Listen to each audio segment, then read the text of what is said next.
Coming up on Tech News Weekly, Jason Howell and I have a great show for you. We talk to the editor-in-chief of Motherboard about Twitter's new audio feature. 140 seconds of audio you can post to your stream.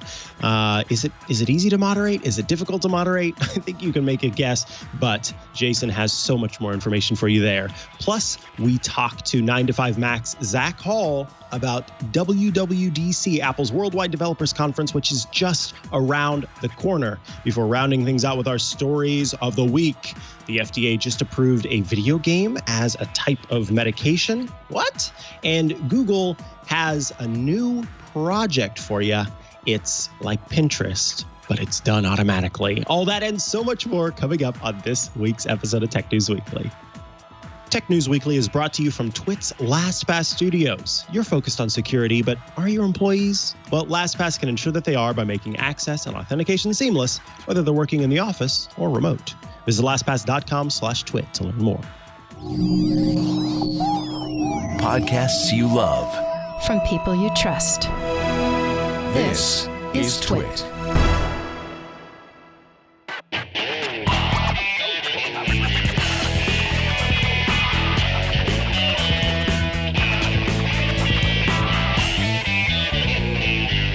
This is Tech News Weekly, episode 138, recorded Thursday, June 18th, 2020.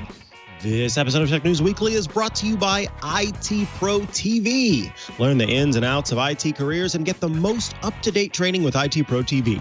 Visit itpro.tv/TNW for an additional 30% off all consumer subscriptions for the lifetime of your active subscription and use code TNW30 at checkout. Hello and welcome to Tech News Weekly, the show where every week, sometimes I do weird voices, but we always talk to and about the people making and breaking the tech news. I am Mikah Sargent. Hey, Mikah, I'm Jason Howell. It's good to see y'all. It's good to see your faces out there in the audience. We aren't actually looking at you, but it's nice to know that you're out there nonetheless. Yeah, if there was just little virtual faces. If anything, maybe we could hear your voices, which really ties in to the top story. Maybe we will hear your voices on Twitter. Twitter yesterday began rolling out a new feature that allows users to record up to 140 seconds of audio and then post it to their timelines easily. On one hand, this adds a new way to share thoughts on the service, and of course that makes sense. But on the other hand, is now the right time for Twitter to unleash such a difficult to moderate feature? Well, Motherboard's editor-in-chief Jason Koebler wrote an article that touches on just that challenge and joins us now to talk about it. Welcome to the show, Jason. Hey, thanks for having me. Absolutely. I'm so happy to get you on the show. I've wanted to get you on before, and I really appreciate you taking the time for us today. So thank you. So before we get into kind of the mess around moderation that is modern day Twitter, how exactly is this feature designed to work? Like, and who does it work for? Because I know it's limited to iOS right now, right? Yeah, for the moment, it's very limited. It's iOS only, and people will only be able to upload voice clips that are not replies or retweets. So they'll only be like native tweets out into the world, which I think is really important for reasons we'll talk about in a second. But it's like you can't reply someone with the audio. Another thing is you can't upload sounds. Like you can't upload a file. You have to just use your microphone to record it from your smartphone, if that makes sense. Like you can't take an MP3 and dump it in and hope that Twitter just takes it, because they won't. Yeah, because I've seen some people saying, hey, this actually would be a good kind of promotional outlet for podcasters, let's say. Of course, that's near and dear to our heart. That's exactly what we do.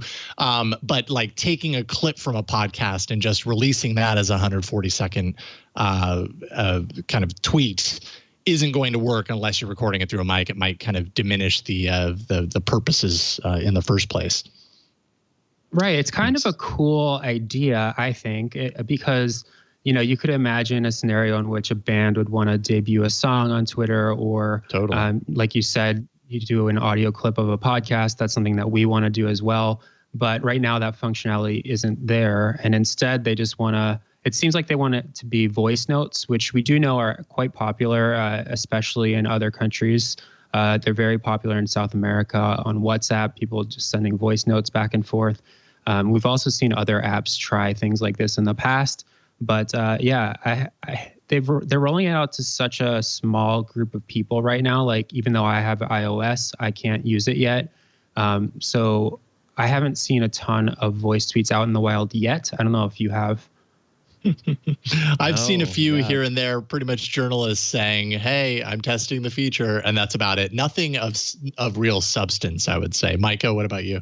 Yeah, I just haven't seen very many at all. And by golly, I keep trying to force quit my app, and I've updated it. I've force quit it. I force quit, and it's not working for me yet. So I've been eager to just, as everyone else is, kind of just give it a go.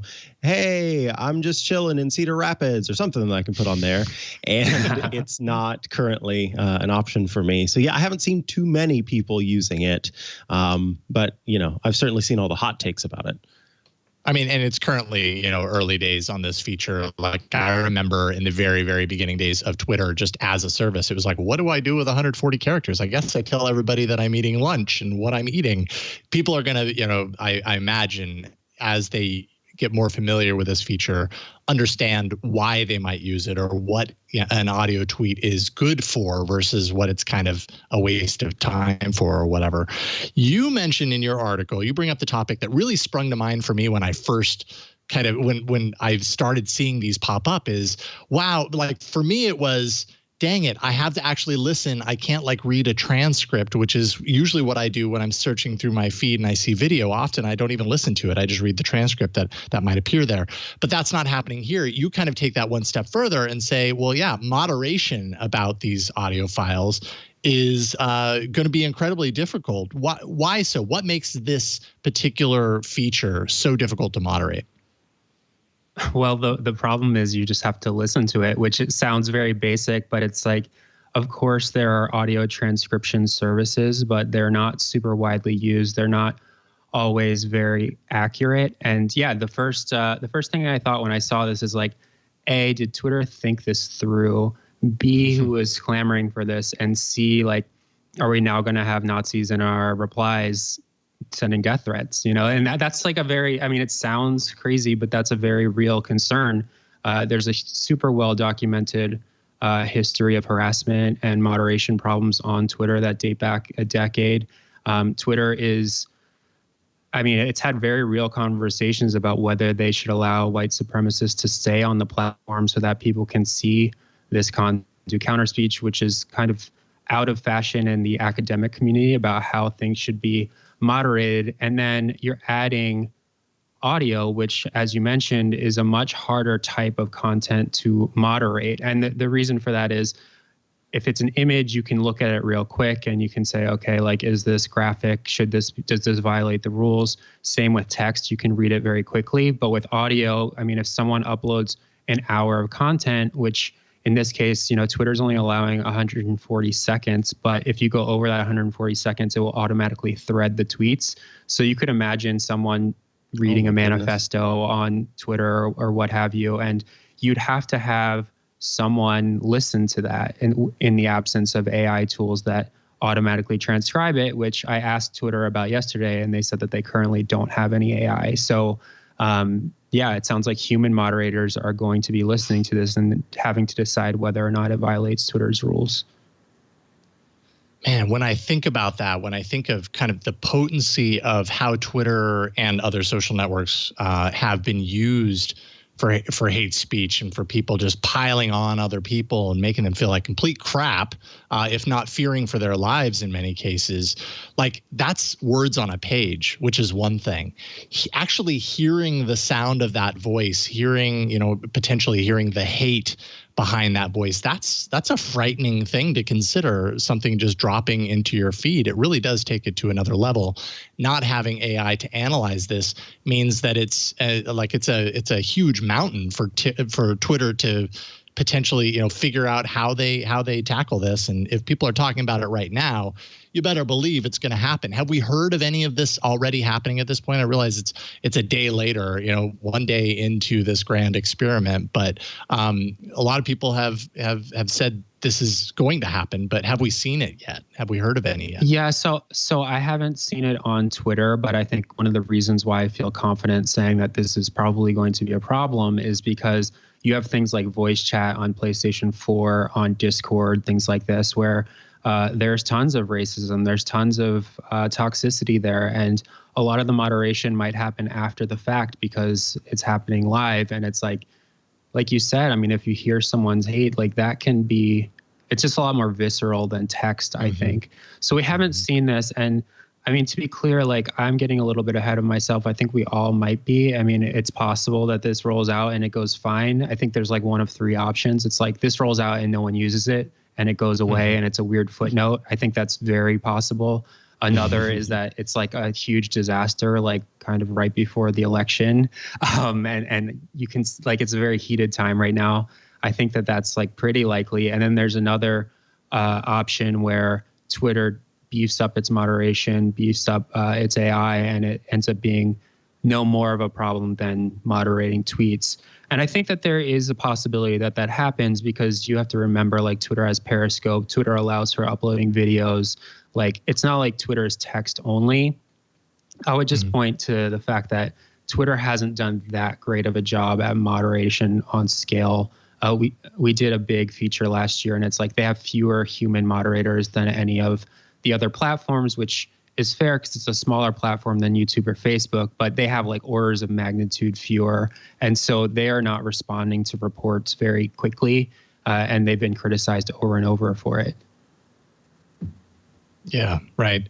Now, another aspect of this also is just the fact that, you know, this is a limiting factor from an accessibility standpoint. Has Twitter addressed that at all? Do they have, I mean, again, my mind just goes right back around to this kind of like AI generated captioning, which, you know, Google, like I'm on Android, on my Pixel phone, like I can turn that on by default. It's embedded into the OS, and I can't even tell you how useful that is for features such as this. It would be a great workaround for me, but not everybody has access to that, especially people who might need extra help in the accessibility range of things. So has Twitter addressed that at all? Not that I've seen. If they did, it was within the last like hour or two and I missed it. But yeah, I mean, this really feels like a beta test in many ways, which I guess is fine. I mean, you know, obviously big companies roll out things like this all the time where they're testing things, but it's weird that Twitter made such a public announcement of something like this and then rolled it out to so few users and didn't really have an answer on the accessibility question or on the content moderation question other than like, we're kind of seeing how it goes, which I don't know, maybe that's the new way that they're going to be operating, where it's like, we'll roll this out to a few users, but we're going to make a big flashy announcement alongside it. It's like when we've seen product launches in the past, like usually Facebook will roll it out kind of in secret and a user will notice like, oh, hey, look, I can do audio tweets now, or I can do XYZ, like they're testing Facebook dating without, you know, it being a big announcement with a blog post and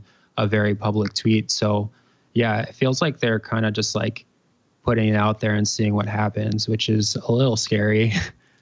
Yeah, right. We see how that goes time and time again with services that are like, we just wanted to test it, and then, you know, all the walls come crumbling down. Now, one thing, you know, to consider about this, and I kind of, along with everything else, hadn't really considered it until this morning, is just that something like voice data can be incredibly valuable to companies like this. Google and Apple, they both have a lot of their services and a lot of their data collection behind the scenes pivots on voice data. Do you think that's kind of part of the reason why, kind of like whether Twitter would want to admit it or not, like driving a feature like this gives them access to valuable data, right? What could they do with that? Yeah, I mean, I think that Twitter is like light years behind Facebook and Google when it comes to ad targeting and when it comes to building up profiles of who people are. You know, Facebook knows so much about its users, as does Google, whereas Twitter knows some things. But I saw a tweet the other day that went viral where it was like, Twitter thinks I'm between the age of 13 and 54. And it's like, that is not very accurate. And this was a woman who was, I don't know, in her 20s or something. So she's like, I would have had to have joined Twitter. Like, I've been on Twitter 10 years. Does Twitter think that I joined when I was 3 if they think that I'm 13? And so, yeah, I mean, this is a treasure trove of data. They can analyze it. They can, I mean, you could imagine a future in which Twitter rolls out some sort of like voice to text tweet feature or something. I don't know. I'm just kind of riffing here, but there's a lot of things that it can do to train AI on this sort of data and use it to better target ads or what have you. Yeah. Well, Jason Koebler, of course, Vice.com, motherboard through Vice. I love your work. I'm so happy we could get you on today. And I do think that it's important to think about this stuff now, not feeling like we're getting ahead of ourselves.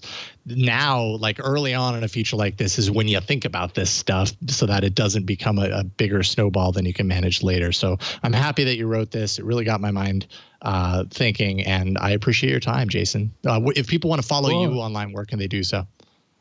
I'm at Jason_Koebler on Twitter. So there's my name, add an underscore in the middle, and you can find my bad tweets and pictures of my dog. Right on. Who's been sleeping on the bed the entire time, did not bark once. Yeah, although it would have been okay. Good pup. There's Mango.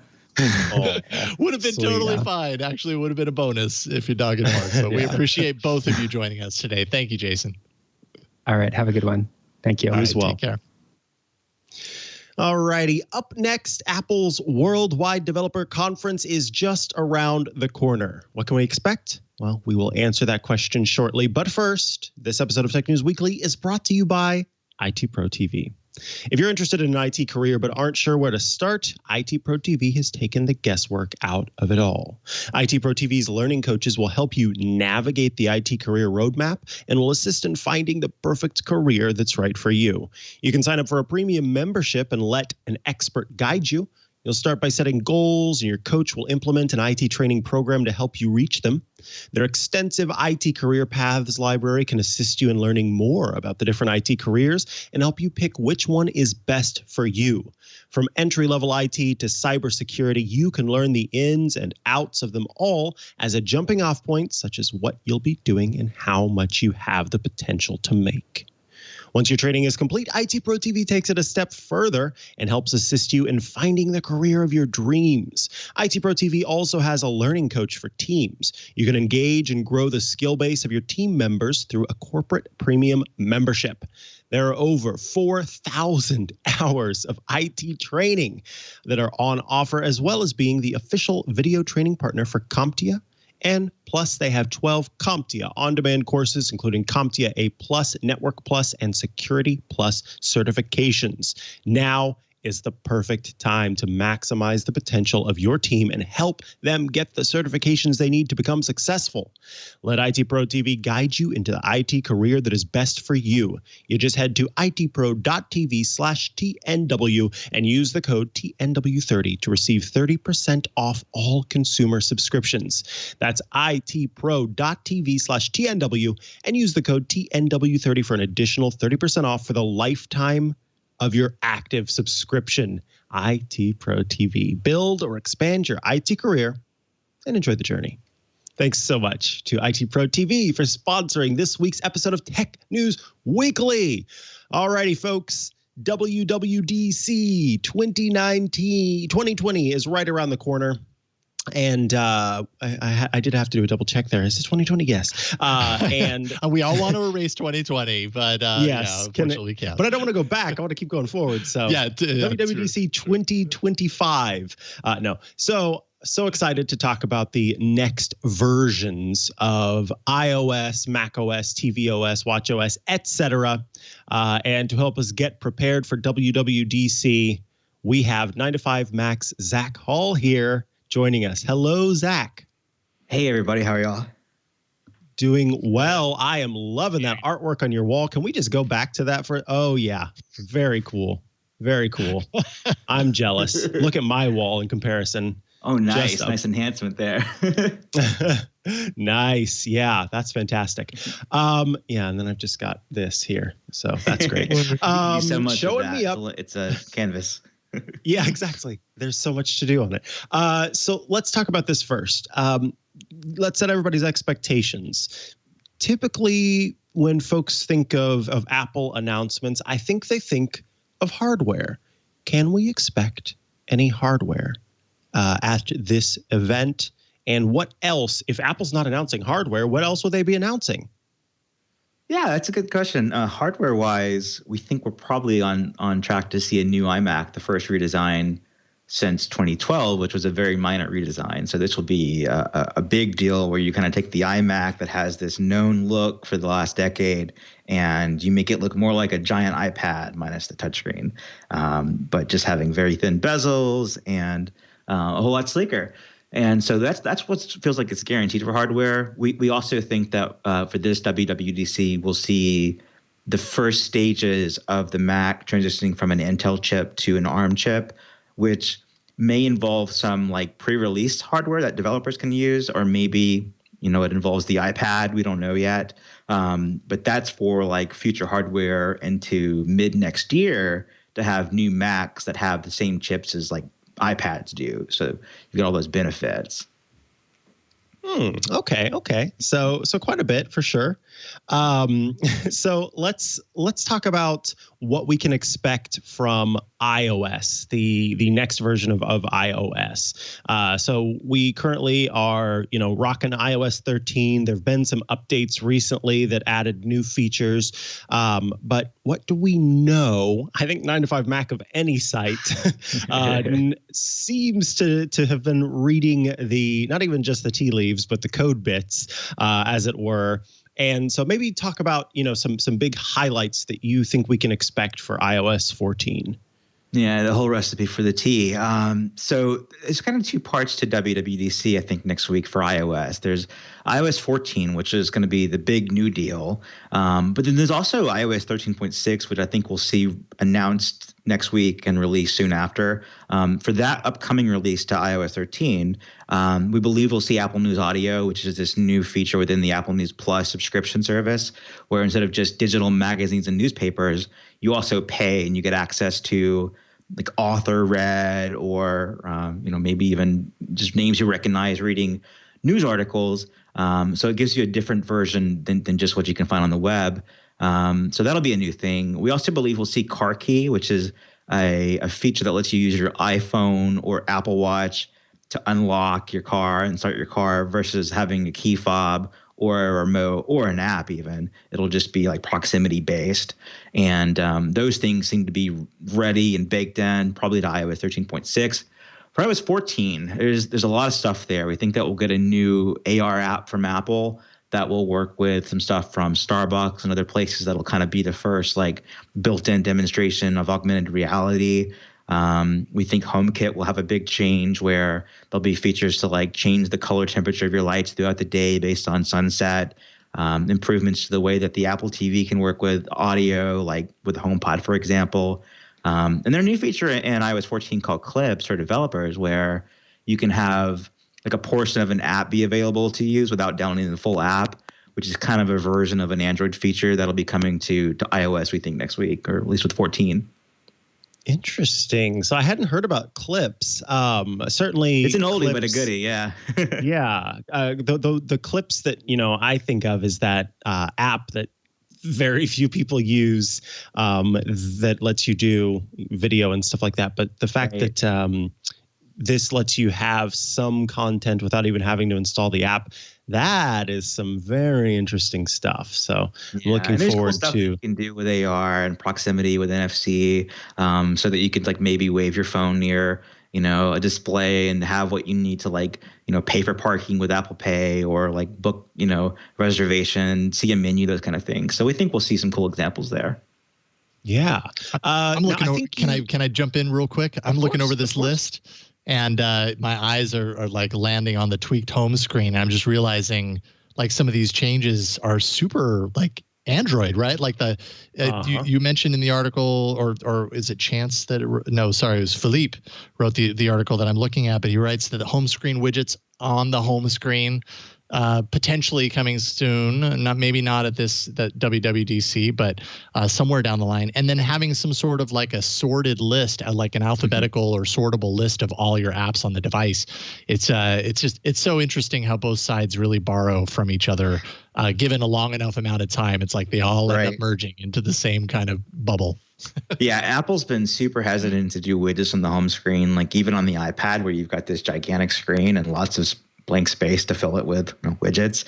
They've always had the widgets either be through a long press on an app icon, which is really hidden, or on that very first home screen, like to the left of your first home screen. And again, it's not very accessible in its location.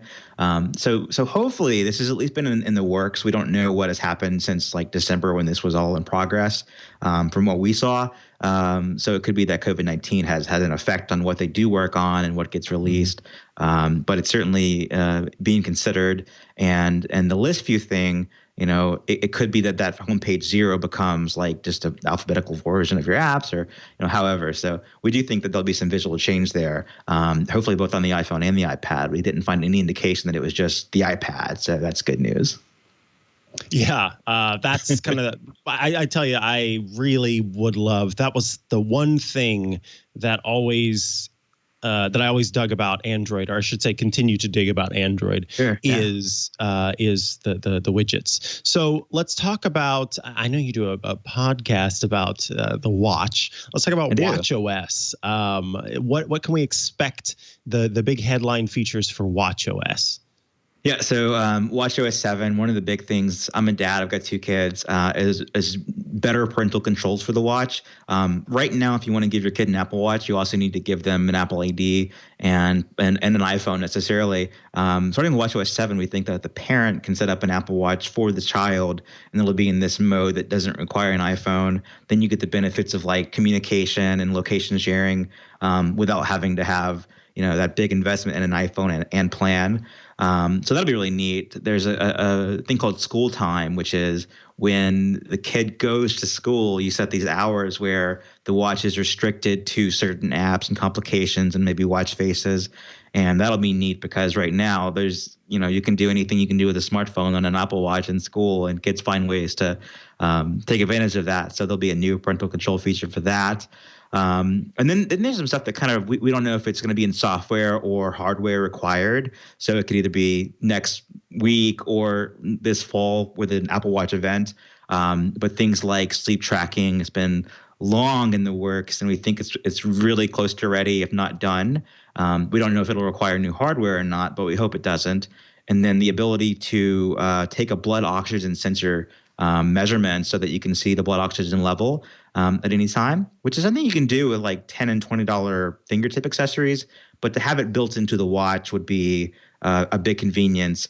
And it's just a whole new health metric for the watch that we haven't seen yet.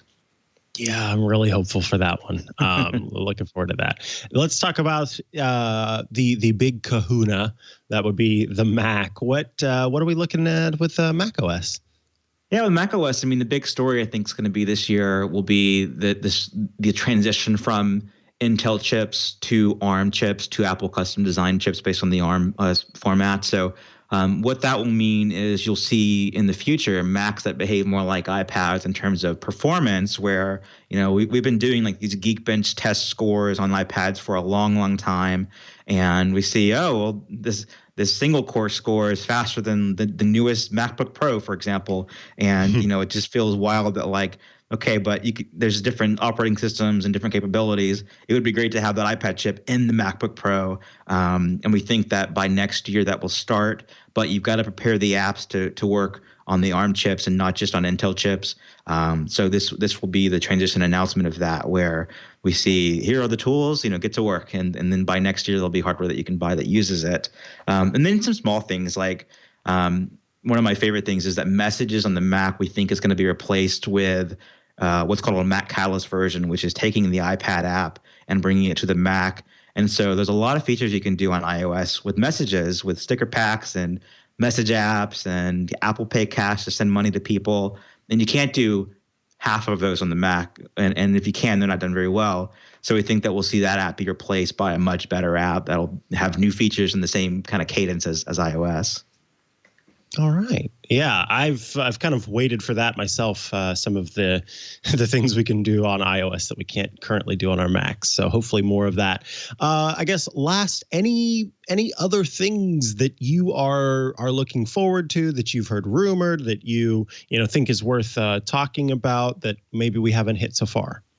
Today we had a story. We've been doing this since March really, and we've had a story today that's just brand new, which is that the podcast Apple Podcast app will have this whole new version that looks a lot more like the music app in terms of how it's laid out and works underneath the scenes. That there'll be recommendations, that there'll be spots for bonus content like videos in the podcast app. So if you do a podcast and you maybe have a subscription and people pay for that and they get access to a video, that you'll be able to have that there. Trailers for each episode, not just trailers for each podcast show. And then just a whole big new user interface. And we think that's probably going to be for Apple shifting into having their own original podcast, that they're giving so much love to the podcast app. But we're all here. We like podcast. And it seems like Apple's podcast app next week will get a big upgrade. Cool. Well, that's something we can definitely look forward to. Zac Hall, I want to thank you so much for joining us today. Where can people follow you online if they'd like to? Sure.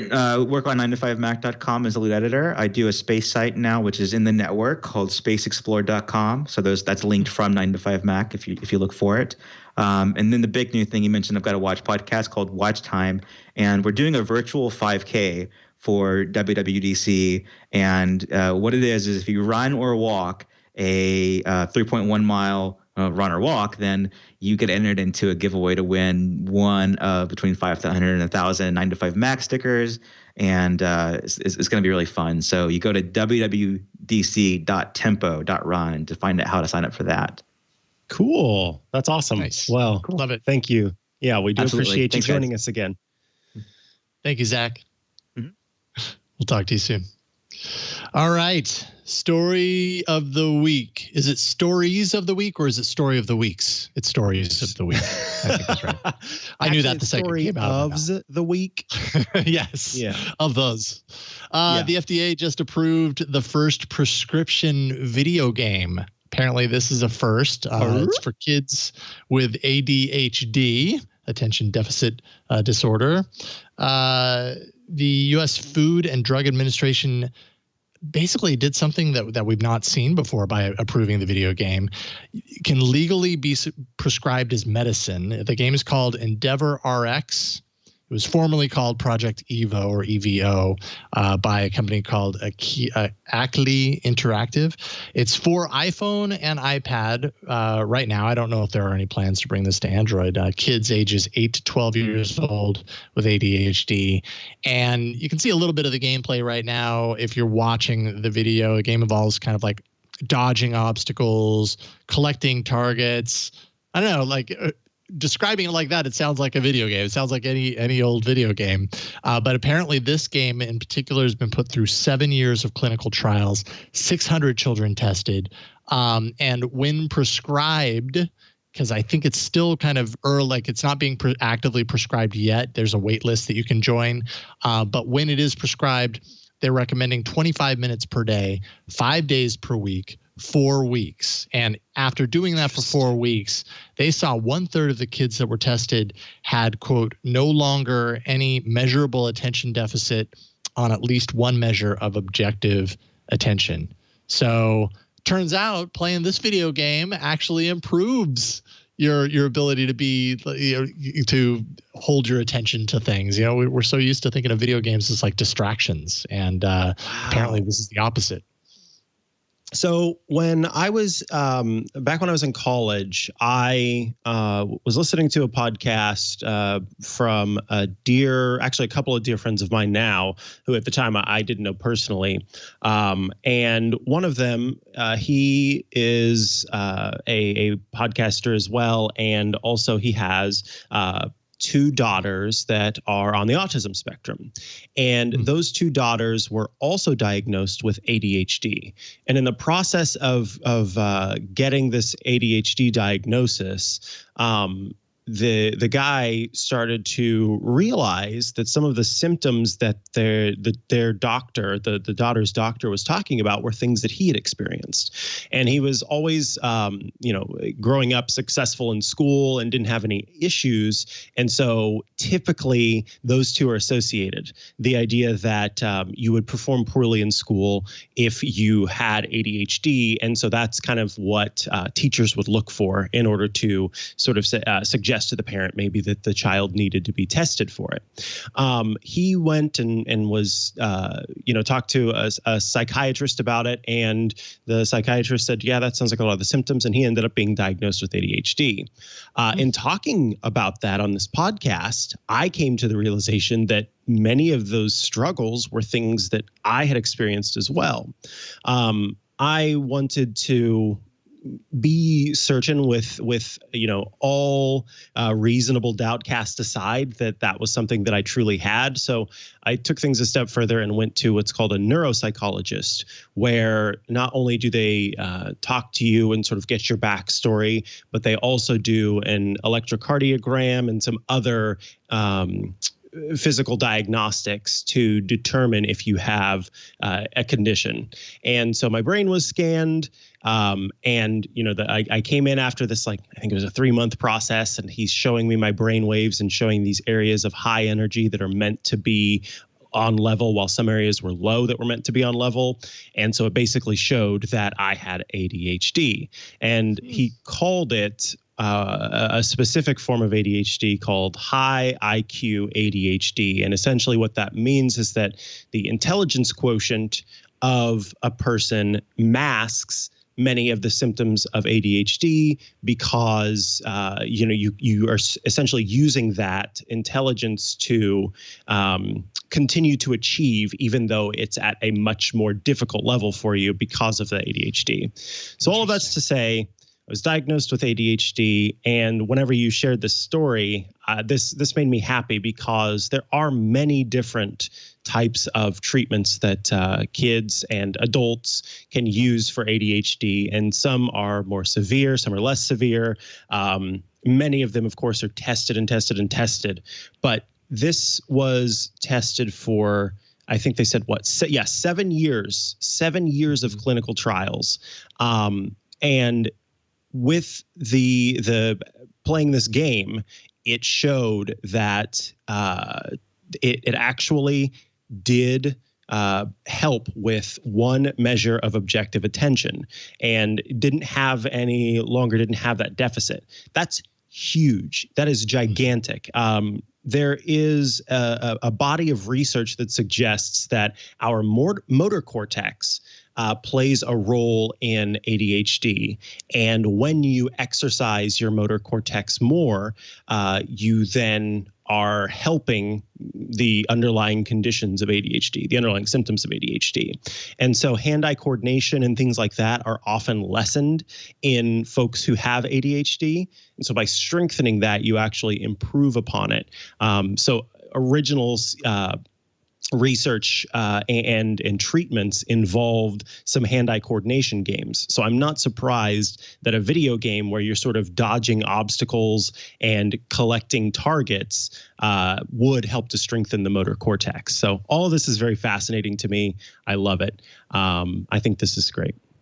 I mean, to that end, when you're talking about hand-eye coordination, God, I mean, video games are awesome for hand-eye coordination. That's what it's all about. You're looking at the screen, analyzing what you're seeing, and then directing your hands to make very subtle, in many cases, subtle movements and combinations of movements in order to direct the action on the screen. So it really makes me wonder if video games are actually just in general kind of good or better for someone with ADHD to kind of strengthen that. I mean, or let's say better than not using it. Like would someone see improvements in that regard by simply just playing video games, in the sense that they do have that hand-eye coordination aspect to it? And I wonder what's different about this compared to playing any modern video game between the two. I don't know. Yeah, I don't know. Yeah. It is important to note on this, the study involved doctors who were actually working for the developer of the game. So, they to some degree, they had a vested interest in these studies, but the FDA ultimately approved it. They were able to, they did a number of studies over 7 years. So it's not like it was rushed out or anything like that. And the doctors did also conclude that the game shouldn't be used as an alternative to traditional treatments for ADHD, more like a supplement, something to go along with it, because it doesn't treat all of ADHD necessarily, but it is very effective in certain aspects of treatment there. So, it's kind of cool. Like a video game might, who was it? Knox Harrington in the chat room wrote, that's the key to the story. With FDA approval, insurance can pay for this now. So insurance paying for a video game. There you go. Insurance, can you pay for these in-app purchases, please? Right. I've racked up $300. No, I think this is great. Yeah. Let's see. What have I got for you? So Google has a new experiment out called Keen, Keen, which is a machine learning, it's got the machine learning bits and bops, but it combines Google search and machine learning to help you find things that you are interested in. So let's talk about it.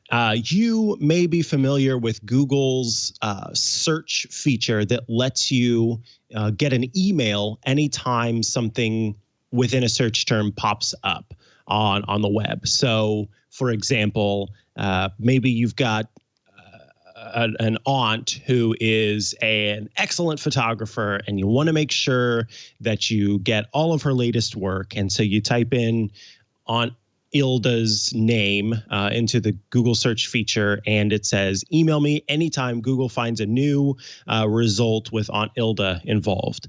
And then that email would get sent to you. Well, that's one way of doing things. But the team wanted to take things a step further and combine the idea of Pinterest with automation. So when you think about Pinterest, you go to the site and you create a virtual pin board. So maybe you've got a whole stream of adorable dogs, and then you go all over the internet and you pin those photos and videos and things like that of the adorable dog. What if someone or something did that for you? So the idea here is that you create a Keen. It could be dog training. It could be how to sew face masks. It could be, any number of things. And then the Google magic happens to provide you some options for sort of honing in on your actual idea. And it essentially creates a pin board for you. A bunch of different links and articles and blog posts across the entire internet. Not even, things that it's not time sensitive. It's not the most recent things, but it just finds a bunch of stuff using Google search and machine learning so that you have just a page full of content available to you that you can then learn more about dog training or mask sewing or whatever it happens to be. So I think this is pretty great. Like I said, it's like Pinterest, but where you don't have to do any of the legwork. You just get to go and see the final pin board that you want based on the content that you've looked up. Yeah, this is neat. I'm kind of thumbing through it right now. I installed it right before the show. And I've got it associated with my account. I can make wood block prints of a log. And then it kind of shows the process. Oh, cool. Dive in there and find different DIY projects that involve logs. If logs happen to be your thing, there's a lot of projects in here to keep you busy. But this department, this area, what is it? Area 120 of Google is, an experimental wing of Google. They actually just the other day, earlier this year, released an app called Tangy, which I have that as well. And it's kind of like Pinterest in a different way. It's like Pinterest, but with video. And it's also centered around creative projects and stuff. They released this earlier this year, but they just brought it to Android a couple of days ago. So this particular department, Area 120, seems to be doing a lot along these lines. And I don't know, it'd be interesting to see how they stick around, if there's any traction around it, what it leads to. This is a thing on Tangy about magic sand. Uh-oh, really loud. But this is almost like, Tangy's almost like Pinterest and TikTok got together. Got like the TikTok on the side, and I don't know. It's kind of interesting what they're throwing together on these things. And give. Yeah. Interesting. There you go. Yeah, so it's fascinating that they continue to work on this one specific type of content. We'll see, I guess, what else they do. They worked with Google's People and AI research team, which is focused on human-centered machine learning. So that was another team involved with the program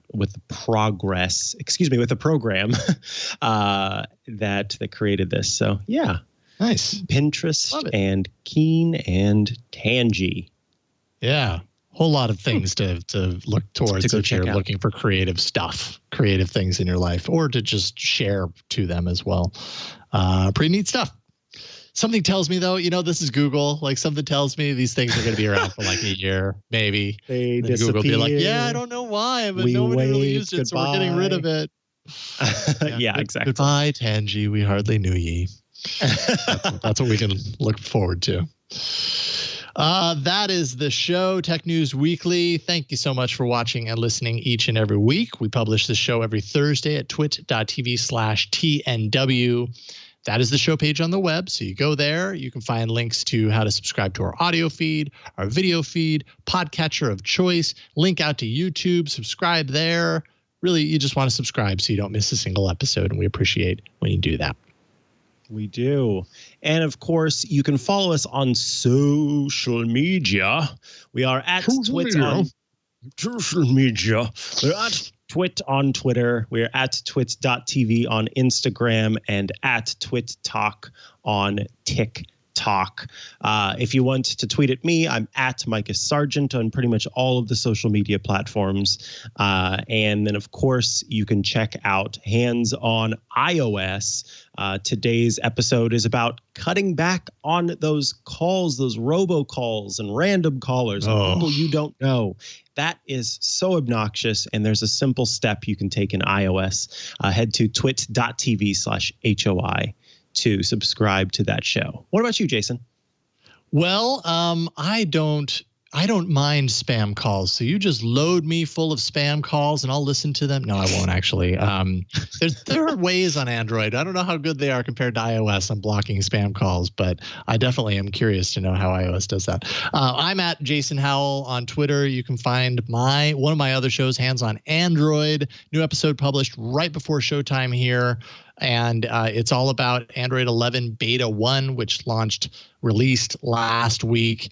And it actually brings a couple of new features that we haven't seen in Android 11 developer previews prior, and they're pretty neat features. So I show off kind of a little bit about what you've already seen and kind of some of the updates around those, and then the big new features that are there right now. So twit.tv/HOA is the show page for that. Subscribe and check that out if you want to find more Android content. Thanks to everyone who helps us do the show each and every week. Of course, John, Burke, everybody's helping behind the scenes. We appreciate what you do, and we appreciate you watching and listening. We'll see y'all next week on Tech News Weekly. Bye, everybody. Goodbye. Be sure to check out the other shows on the network, like my other show, Hands on Wellness. I love to share different tips and tricks that's going to help you get a better grasp on your personal wellness.